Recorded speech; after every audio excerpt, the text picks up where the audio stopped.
Sanhedrin Daf Ayin Het Amud Aleph, 25 lines down. Amar Avam, Haoreget Terefa Patur, we said earlier. If a guy kills a terefa, a person who's fatally has a fatal injury, a hole in his heart, for example, or his neck is sliced, that he's going to die. If someone kills him, he's not chayav mitah. Uterefa shaharag, but if that guy committed murder, the terefa himself committed murder, bifnei bedin hayav, if he's front of bedin chayav, shelo b'tani patur, v'nam bedin patur. The Gemara says, "B'fnei Bedin Chayav." If he's in front of Bedin, why is he Chayav? Because if Bedin witness it themselves, then they have an obligation to remove the evil, as the pasuk says. Shalom B'fnei Bedin. If he's not in front of Bedin, they can't kill him with Eidim because right. So just a quick crash course on Zomin. If you know that in order to convict someone on Zomin, you have to do to them what they were going to do to you. Since this guy, if the murderer was a terefa, if you're convicted of trying to testify that he killed someone as a zomim, then you would technically not be chayav mitah because he's a dead man. Therefore, his testimony is ineligible as well because you can't zomim him. And therefore, since you can't testify about him, if he's only witnessed by people, you can't execute him unless, as Rabbah said, he witnessed by Betin themselves, they can execute him. Mamar Rabbah says, Harove'at terefa chayav. Someone sodomizes a terefa person is chayav mitah. Terefa shirava, but a terefa that does sodomy to another human, another male rather. Now, if he's in front of Bedin, they can kill him. If not, not. Why? Same exact scenario. How come many both cases of sodomy and murder? And same halacha. Same exact way. The Gemara says no, it's different. Teach you that if the guy sodomized you might think maybe it's like considered like sodomizing a corpse, and therefore he'd be patur from getting executed because he's like a dead man. Therefore, he's executed for sodomy because he gets pleasure, and since the guy was technically alive at the time, he got pleasure. He's chayav mitah.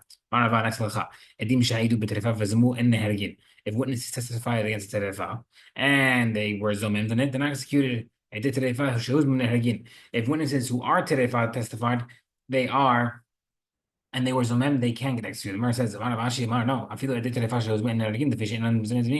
you can't get zomem, and therefore they can't testify themselves. Short terefa sharad chayav. If it's sure that it is terefa, sure is going to die, and an ox that's going to kill it's going to die, and it killed somebody, you can stone it. If this ox owned by a terefa person and killed, the ox cannot be stoned. My time why? Amar Kala Pasu says, "Hashori sakel v'gam ba'alav yimad." The ox that kills will be stoned, and the owner also gets executed, which we know is not true. The owner just pays the value. But we definitely have a limud in Makot and Sanhedrin that I talk about that we compare the owner of the ox and the ox itself. Therefore, just like whenever the pasuk applies that you're talking about the owner shall be executed, that's when we stone the ox. Whenever you can compare it, you can't. Meaning, it's only if the owner is able to get executed, yani the owner is not a terefa, then the ox gets executed. If the owner can't, yani if the owner is a terefa, you can't kill the ox as well, even if but vice versa, if the ox is a terefa, it still gets executed. Rashi says, no, if the ox is a terefa, never killed. Why? Given the ilu ba'alim have a petri, should not be petri. He looks the opposite way. If the owner would have been terefa, it's patur. So if the ox is terefa, it's also patur. She said, but the last part of Mishnah said that if you incited a dog or a snake, if you put the fangs of the snake onto someone and it kills, Rabbi Yehuda says you're chayav hamyusei patur. Why? Maraba habar Yaakov kishtim silomar. It must be the machoket based on the following. The Rabbi Yehuda eres nahash ben shinav hu omer. Rabbi Yehuda holds that the poison of a snake is by the fangs already, and therefore if you're pressing the fangs into a person, you're actively killing. Therefore you're chayav mitah. The vikach makish b'sef nahash patur. Therefore the owner is chayav mitah, and the owner then the snake didn't do anything wrong is patur. The snake, according to Hamim, the snake spits out the poison when he pounces, and therefore the owner is patur. The snake is chayav, and the person is patur. Someone hits his friend, whether it's stone or his fist, they said that, you know what, Shimon who got hit is going to die. He recovered a little bit. Now he looks like he's going to live. Then his situation deteriorated and he died. Hayav Yachia Mita. No, Patur. Shiraglan Devar must be the guy recovered because he wasn't gonna die. And the fact that he died had nothing to do with the initial hit, and therefore the attacker is Patur. The following was learned by the guy got hit with to go up and go outside on his own power, then the guy who hit him is patur from the execution. Why do you have to mention that the other guy, Shimon, got hit, went to the marketplace, then he died, and then you killed Reuven? How would that be? That the second guy starts walking and then the first guy will get killed even after that? The it's about a case where they initially assessed him that he's going to die. And they recovered. Then he died again. Then he got bad again, then he died. That case, he teaches you that he's patur.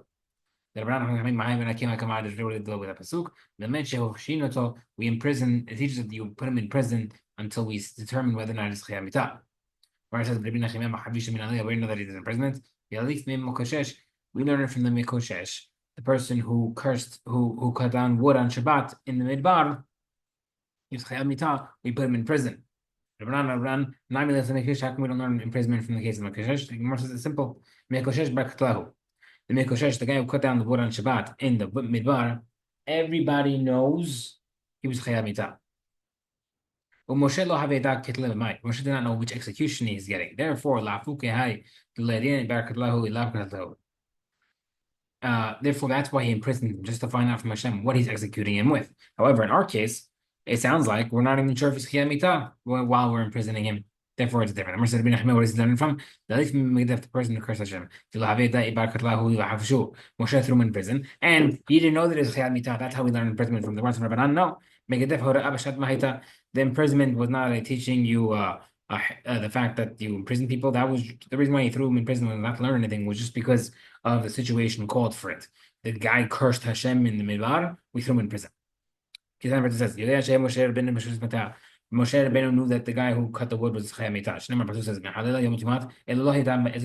he didn't know which execution. Shneimar Pasuk says, ki lo poreh, lo porash, was not clarified yet. Moshe,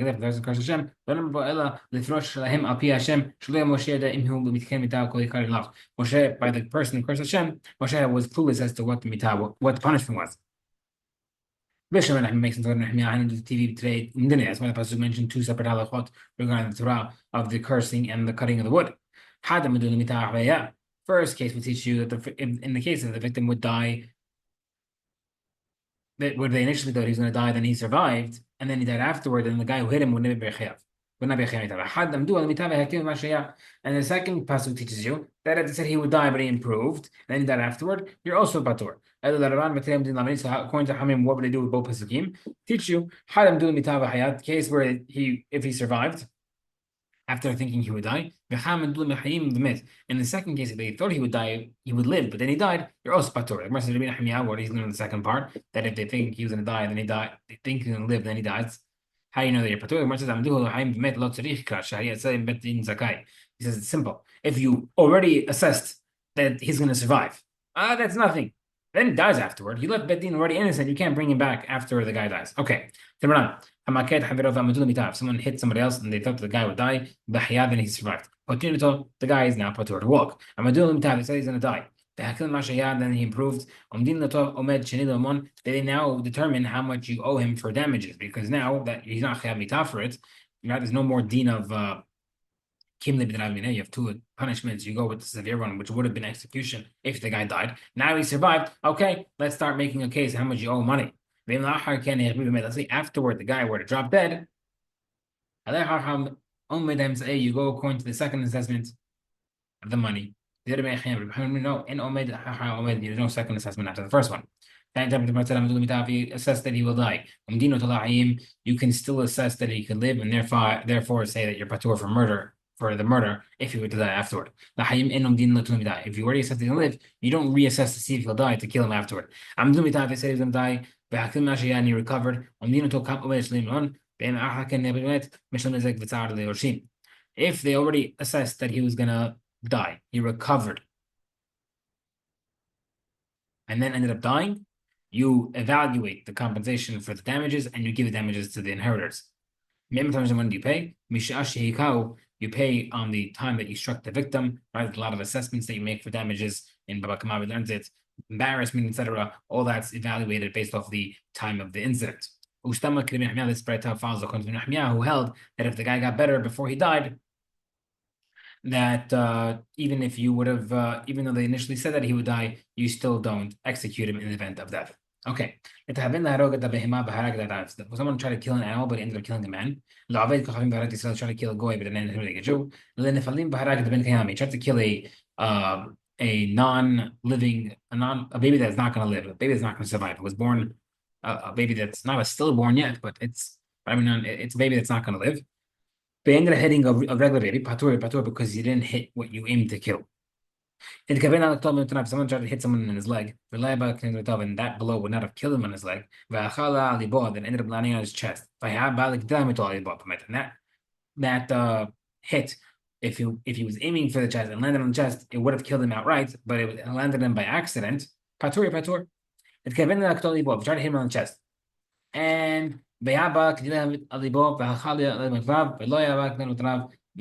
if you tried to hit him on the chest and it was a killing chest hit, but ended up hitting on his leg, and that was not a killing leg hit, but yet the guy still died.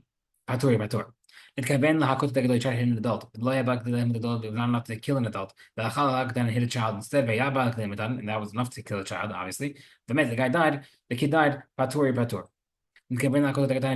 Child. It was enough to kill the child. Adult. It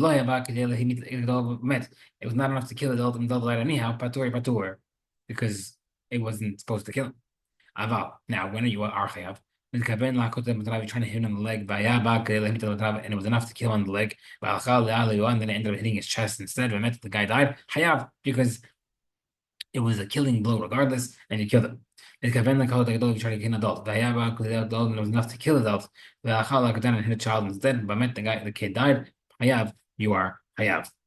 Rabbi Shimon says, Afilu nitkaven laharog et ze v'harag et ze patur. Even tried to kill one, but it killed someone else, you're patur. Once you don't hit your intended target, you are patur. Now, the Gemara tomorrow is going to discuss which case is Rabbi Shimon talking about. There's a lot of different moving parts in this Mishnah. Which part is Rabbi Shimon referring to as to if you don't hit your desired target, you're patur? We'll continue to our Rechem.